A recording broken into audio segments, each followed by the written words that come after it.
Haunted house actors. What's is the funniest thing you have seen while scaring people?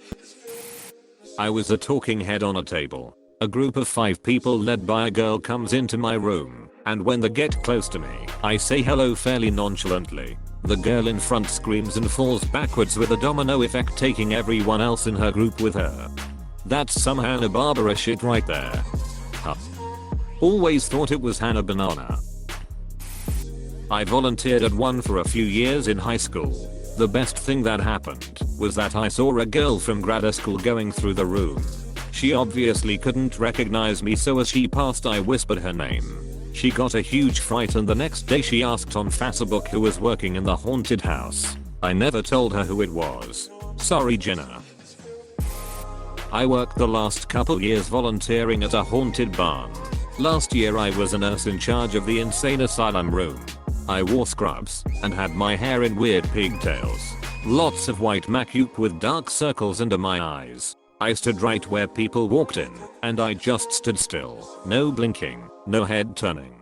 I'd just follow them with my eyes. Many people thought I was one of the animatronic. While people were focused on me trying to figure out if I was real or not, another guy would jump out of the coffin in a straitjacket and scare the crap out of people.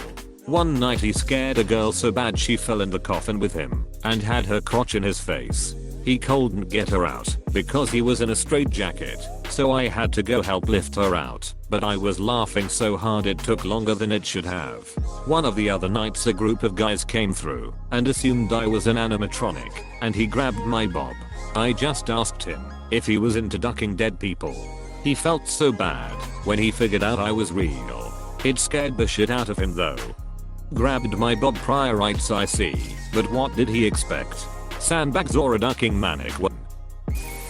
Was a faceless hood trying to scare people from behind the curtains, but didn't hear them approaching, so I didn't manage to pop out to scare them. They pulled open the curtains and asked me which way the exit was. It was both humiliating and amusing, tbh. The haunted house of apathy. Come for a scare, if you even care. I was working at Halloween Horror Nights. It was around 2 AM and the houses were starting to shut down, and only a few stragglers were going through the house. Then the final guy goes through. It was some Japanese businessman in a full suit and carrying a briefcase. His clothes and hair were rumpled, like he had just gotten off some red-eye flight. He was just ambling through and had such a look of childlike wonder and joy on his face as he took everything in. So this is America. Apostrophe. Standard jump scare scene. A guy with a demon or whatever mask pops out, spooks the tour, then disappears back behind the wall. But I guess the guy got a little overzealous. Demon pops out. I'm gonna eat your ass. Tour member, you're gonna eat my what? Demon recedes into shadow and myth, leaving more questions than answers. Tour member, that's fine. This is fine. Apostrophe. My brother worked at a haunted jail in my town. He said it was all going well until like an hour before it ended. Nobody was showing up, and he had to take a leak. So he decides to piss in the corner. As he unzips and starts, he hears talking and commotion. Of course, he couldn't stop. So by the time that large group of people reached his cell and looked in expecting a scare, they saw a wolf man pissing in the corner. And he says the only thing he did was turn his head and growl at them while pissing. Bad dog. They should have rubbed his nose in it. Otherwise he'll never learn better. Not exactly an actor, but I was the guy who opened the door when a group went from one room to another. I wore this black cloak that had a hood that almost entirely covered my face, was thin enough I could see through it. These 2 kids 13 to 15 years old came around the corner as I was moving my head back and forth looking at people, and one of them said, "Dude, these animatronics suck." I took a single step forward, and he screamed in a really high pitch, and jumped so far back he smashed into the wall. His friend stopped moving for a solid minute to laugh at him. Also, the amount of appreciative looks I got from guys whose girlfriends got scared and clung to their arm was far higher than I expected. Except for the one guy who was making comments about how this place wasn't that scary, and he would protect her, only to scream like a girl as soon as he turned the corner. His look wasn't so appreciative. C/P from the last time I answered a similar question. I work at a haunt in PA that is part of a multi-attraction location. There's a haunted house, hayride, and corn maze.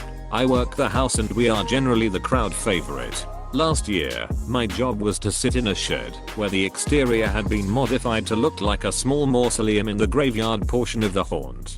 Thanks to a relatively simple system, I knew the names of at least 3 people in each group that would come through. Into a mic connected to wrap-around speakers, the sound followed the guest side sing ring around the rosy pocket full of poses. And then pick a name and ask why won't you play with me name, and people would lose their minds. Part of the lore for the house was that a young girl had died on the grounds and she was buried in the graveyard. Well, one night mid-season, I did this to a poor, unsuspecting soul named Tiffany, and Tiffany's reaction was to scream at the top of her lungs, "All motherfuckers need Jesus." Without question, my best story of the entire season. Insert generic haunted house name here. Kind of related. A friend of mine used to own an old building where they ran a haunted house during the Halloween season. The rest of the year they'd do ghost tours, and I would often babysit one neighbor ghost hunters to make sure they didn't get hurt or damage expensive equipment for the haunted house. One of these babysitting nights, it was a group of 10 friends in their mid-30s who were wanting a night away from the kids. What we'd do is split up into smaller groups. I was watching a group of 3 people. There was another 3-person group, and then a 4-person group. During the off-season, a lot of the props and decorations were stored either in the upstairs or the basement. To keep them out of the way, these rooms were always clearly marked, and we didn't tend to let people in them anyways. Some dude from the 4-person group snuck away to look into one of the rooms in the basement, not paying attention to the room with the big sign that said props, and started screaming hysterically. I was the babysitter that was the closest to him, so I come running over to make sure everything was alright. I wish I could say that what he saw was a clown statue, a leather face mask, or even anything remotely scary that caught him off guard. What freaked him out was that he opened the door. The large mirror in the room made him think someone was moving around in there, and he went into a full-on panic. He was terrified of his own reflection. Many laughs were had over this. Edit, grammar.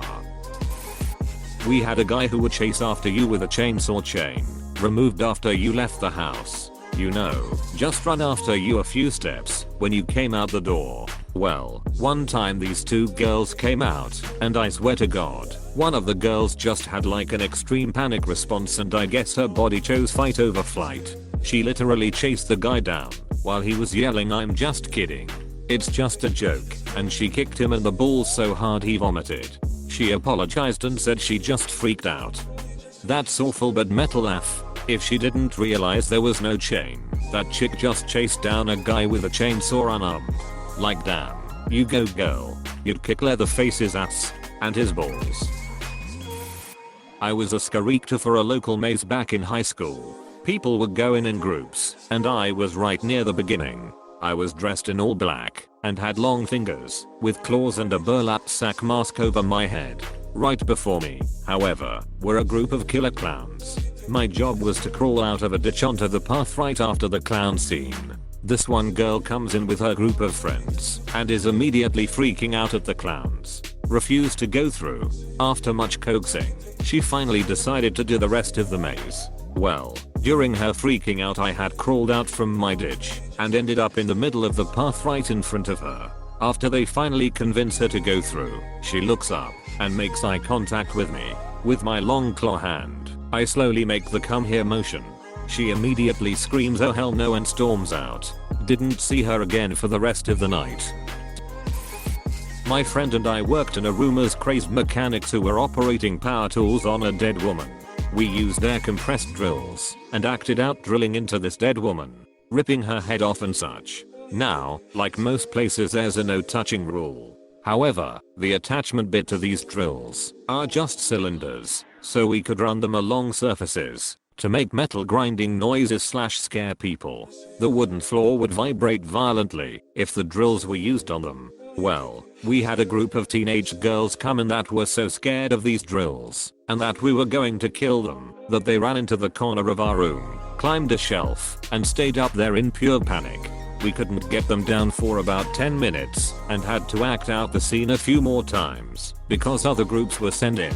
Oh, and some guy had a heart attack after he exited our area. Whoops.